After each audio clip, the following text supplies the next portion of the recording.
the heroes who came to the aid of those seriously injured in the fatal M5 crash which claimed 4 lives have described the horrendous scene they found. Have a go. Hero Alex Morgan was one of the first on the scene of the horror smash and saw the nose of the lorry involved in a nearby ditch, surrounded by carnage. The onlooker, from Plymouth, was heading to a wedding in Coventry with his girlfriend, Haley, when the crash happened at around 2:30 p.m. on Saturday. Alex described seeing 2 children, a boy and a girl, suspended upside down by their seat belts, crying out for help in a nearby vehicle which had overturned. He and Haley, as well as a crowd of helpers, were able to pull the children and woman from the vehicle alive, but a man sitting in the front of the car had already passed away. It's understood that the 3 passengers remain in a life-threatening condition. He told the Bristol Post, on approaching the vehicle I could already hear 2 children screaming, and when looking inside they were both in the back suspended upside down from their seat belts. They were both fully conscious with no initial signs of serious bleeding or injury, so I unclipped the little girl's seatbelt and carried her out as others worked to extinguish the front of the vehicle.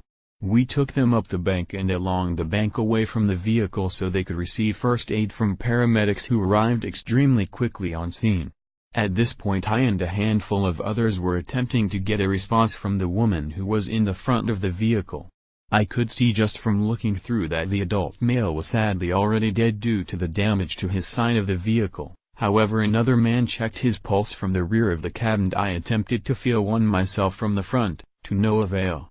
We then focused on trying to get a response from the woman to see if we could identify any trauma to her neck or back. Due to the recurring flare-ups in the front of the vehicle and the fact she was bleeding from her nose and head, we decided to unclip her and move her out, under the direction of a doctor who had thankfully come to aid from his vehicle. Sadly, there was nothing anyone could do for the man and the car was covered soon after to prevent distress from onlookers.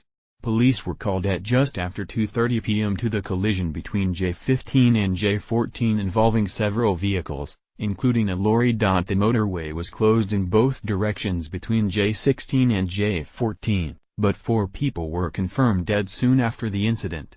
In such a horrendous incident it was good to see people coming together to do whatever they could, Alex added. I did what anyone else would have done if they had been the first to the door of that car. Everyone was fantastic and the emergency services response was very quick indeed. I just hope that the mother and children pull through and at least something can be salvaged from the incident. Alex was not the only kind soul who responded to the crash. Auto workers who were caught in the huge tailbacks were spotted handing out free food to stranded motorists. Also among the brave people who rushed to help yesterday were good friends Jasper Fox, Daniel Stevenson, and Stephen Dibley, who were only about 30 seconds behind the lorry. The trio had been on their way back from Cheltenham, Gloucestershire, and said they saw the lorry's tire blow just before 2:30 p.m. Jasper told Bristol Post, "We were only a short distance behind the lorry and from what we had seen, it had a puncture, lost control and it veered right through the central reservation and into the other side of the carriageway. We didn't see the impact but we pulled over and tried to give some first aid." A 7-mile stretch of the northbound carriageway was still closed on Sunday while officers from Avon and Somerset Police investigated.